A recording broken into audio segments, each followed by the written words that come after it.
What's up, everybody? My name is Jim Cavale. I'm the founder and CEO of INFLCR, and I'm joined today by Reggie Torbor. Reggie is a legendary Auburn great, but he also played for the New York Football Giants, won a Super Bowl there. But that's not where I want to start talking to you today, Reggie. I want to talk about your story, man. You've shared a lot of great stuff with me about your story, and really where I want to begin is in Louisiana, where you grew up, and you had a mentor take you under their wing and really help you grow into a man. Correct. Yeah, actually he was my high school football coach, and I had always been in sports, but I had never had someone wrap their arm around me.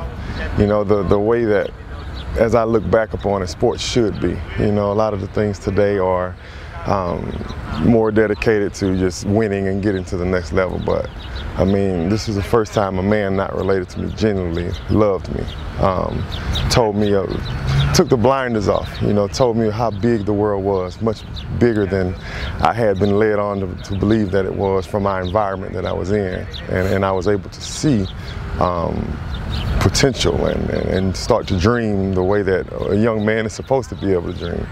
It's an amazing story, and I know during that time you also began to excel on the football field, and you started to visit different universities, and Auburn wasn't necessarily a logo on your wall in your bedroom or anything, but you did go on a visit there, and it was on that visit that you and some of the other big-time recruits that would end up deciding to go to Auburn had a moment outside of the official visit agenda where you talked about what you could do for the university. Correct. That's exactly right. Auburn, a lot of people don't know, Coach Tuberville was getting there late. They had left Ole Miss late, which is probably a different story, but so they were getting there late, so they didn't have a full recruiting season. So there was probably 30 of us on one recruiting visit, which is an enormous weekend for a college to have that many kids. And we just kind of going through the weekend, Friday, and I believe it was Saturday night. You kind of just, sometimes you just cling to people, and all of us clicked, and we were sitting down and we said, hey, how about we come here and change this place, turn it around. They were 3-8 the year before, weren't very good. The coach had got fired the year before. And we just kind of looked at each other, and we all had other options, but to have an opportunity to do something great with guys that you like, that was the difference maker, and that's why all of us went to Auburn. And so as you picture some of the guys that ended up playing on your teams, Carlos Dansby and Cavale, those kind of guys are sitting there with all these other options, but you guys said, let's do it together. Oh yeah. I mean, there was lots of guys. I mean, Donterius Thomas, Spencer Johnson, DeMarco McNeil. I mean, and that class kind of grew to all the other guys, and what we built became attractive. Yeah. So lots of guys, and then you get Jason Campbell and all these guys coming, and they're just, the magnet effect, and everyone is just kind of drawn to each other, and that's why we were able to do the things that we did. So at Auburn, we'll go back to that experience in a little bit, but you had such a good career, you were able to realize the dream, right? Only 1% of big-time college football players actually get to go to the NFL, and less than 90% of those guys that get drafted remain in the NFL for more than 3 years. But you actually had a long NFL career, but it was when you first arrived at my beloved New York Football Giants that you got a lesson you would never forget from Michael Strahan, talking to you about the bigger picture of this business that is pro football. Yes, I remember very well, like it was yesterday. And Michael Strahan's locker was directly across from mine, up to the left a little, but I mean, I got to spend lots of time with him, and there's the player that most people know, or the Hall of Fame player, but to me he was just a guy who was a mentor for me, I was able to learn a lot from, with lots of wisdom. And as a rookie, you have these bright eyes, you walk around and you're looking around and you're seeing all these people that you've been seeing on TV all your life, and now they're your teammates. And quickly he stopped me, he said, hey, every day that you walk in this locker room, it's one day closer to you being put out of this locker room. You just need to make sure when that day comes that you're prepared. And I never forgot it. What does that look like when you're 21, 22 years old? You said when you were in Louisiana, you saw there was this whole world out there through your mentor. He taught you that. Then you got to see more of it at Auburn. Now you're in New York City and you hear something. What were you thinking then versus what you're thinking now? Well, it was layers. Okay, so if I had to give a equivalent, it would be like you being in your hometown. Yeah. And you realizing that that little community you're in, you know, is a city, you know. And then from that city, you're able to see, you get to Auburn, and it's like, oh, well, it's the States, you know, and then you keep going on, and by the time you think you've arrived and you can see the country. Yeah. And then by the time you get there and you have this, you know, Michael Strahan talking to you, and you're surrounded by all these successful guys and all these people in New York, you realize there's a world. The world. Exactly right. Okay, so you guys won an amazing Super Bowl. David Tyree, the big catch. DT. Before that game, of course, Brady said that he was surprised that in the prediction y'all had on the game, that he said the Giants only have us scoring 21 points. Okay, that's what he said. Yeah. Right, because Plaxico said that the game's going to be 24-21, end up being 17-14. You win a Super Bowl, and it really catapults you. You get a chance to sign a big free agent deal, go down to Miami, but that showed you that not every NFL organization is the same. Correct. And that New York has something special. Correct, yes. You know, a lot of people look at the NFL as a game, and it is entertainment. It is an entertainment, but from the top down, behind closed doors, what it is a multi-billion-dollar business run by some of the most successful men in the world, successful thinkers, the biggest thinkers, forward thinkers, and just like any other business, if you look at it through that lens, a business or a franchise or whatever it is, it's only going to be as successful as the people running it. And even when I thought, as we were saying earlier, I thought the blinders were coming off in New York, there was still so much that I didn't know. I wasn't able to look past the locker room, if you will, up until, you know, the general managers, the CEOs, the CFO, you know, the people who are making things happen, and how the things that they do affected the success that we had downstairs in the locker room. And out of the franchises I play for, there's no one that does that like the New York Giants. That's awesome, man. Okay, so as you look back on your career, there's a lot you've learned, not just as a football player, but you're a husband, you're a father, and you're a successful man in a lot of ways. As you look back at who you were when you were 18, and whether it's the mentor that was your high school football coach that's mentored you into that point of life, or the mentors you had in the coaches and maybe seniors when you first got on campus at Auburn, and so on and so forth. As you look at kids today, and if you're talking to your 18-year-old self, what are some of the biggest things you wish you would have known then that you can share with a new freshman on campus at Auburn or any school in America? Right. I would try to balance. I would try to balance the idea of appreciating what I'm blessed with now, but not letting it be a finish line, letting it be a starting point. You know, a lot of people, you know, you work a lot of your life, you work hard, you try to get a scholarship, and you arrive on campus and it's like, I made it. You know, like a finish line. You know, but what it is a starting point. And lots of people either don't make it through college because of that perspective, or never amount to their full potential because of that perspective. There is so much more that you can do. Even as successful as I've been, there are so many relationships that I could have made stronger. There are so many different, for instance, the things that I'm saying, I'm figuring out at 23, 24, 25. I know guys who got that in college. As I look back in hindsight, you know, they were more focused than I was. You know, so not that you regret, not from a regret standpoint, but there were things that I could have done a lot better. So I would tell my 18-year-old self that enjoy the moment, but also realize the potential and the things that you can accomplish going further if they're important to you, if you are willing to learn. Now that potential is kind of a twofold statement. Number one, it's in football, right? If you get easily satisfied and you get on that field as a freshman, you're probably not going to reach your full potential. But also, it's realizing that there's life beyond football. Correct. And that's kind of what Strahan was saying to you, right? Like, you've made it to the highest level now.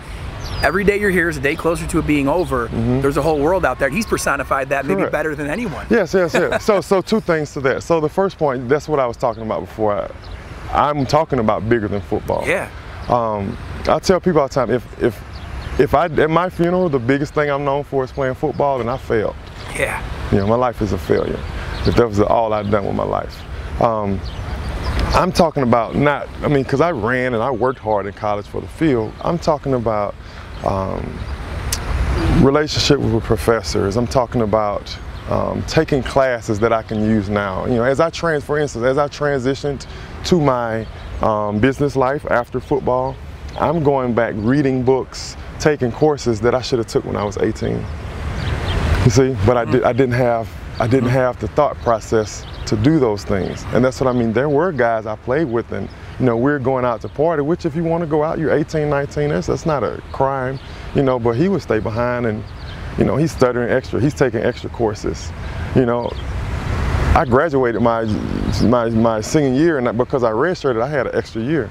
I could have taken all kind of things, all kind of courses, you know, but I didn't. You know, people look at Michael Strahan and just think he just hit the jackpot when he finished. He had been preparing for where he is now for years, doing small radio, small TV, growing, building a brand, watching feedback, watching the way he carries himself. Yeah. You know, all those things are important, and they don't just happen. So, one of my favorite quotes, to whom much is given, much is expected, right? Yes. And so some student athletes may hear this kind of stuff and say, man, there's a bullseye on us. People are always trying to keep us within a certain set of boundaries. There's all these rules. But at the same time, there's all these extra opportunities that you get because you're playing football at Auburn or the University of Miami, or name a school that's a big-time Power 5 school that you can leverage, right? And so, what are some words around that? Leveraging, what are some opportunities you've been able to leverage off of playing at the level you've played? Right, well, that's easy. I mean, you'll find out at an early age that lots of people leverage you. Right. You know, I mean, college football itself, you know, there's lots of leveraging going on. Yeah. You know. Well put. Yeah. Lots of leveraging going on. Yeah. So, you know, even for instance, when I was in New York, you know, someone pays you a nice amount of money to come do an appearance for 15 minutes. You know, so the small thinker says, hey, I just made some quick bucks for 15 minutes. The big thinker says, how much are they making? Right. You know, Amen. Could I do that? Could I put an event like that on? Could I host this, or, you know, go about these things myself? Get yourself into more leadership roles, more top-down roles versus, you know, getting something that trickles down to you. But once again, that comes with this forward thinking that does not just happen. You know, you catch someone 24, 25, you know, once you get to 30, if they haven't been thinking about these things, it's going to be very hard to transform their thought process. No doubt. You know, just like I said, you know, those things take time. So at 18, 19, start trying to think, you know, how can I use this platform that I've been given?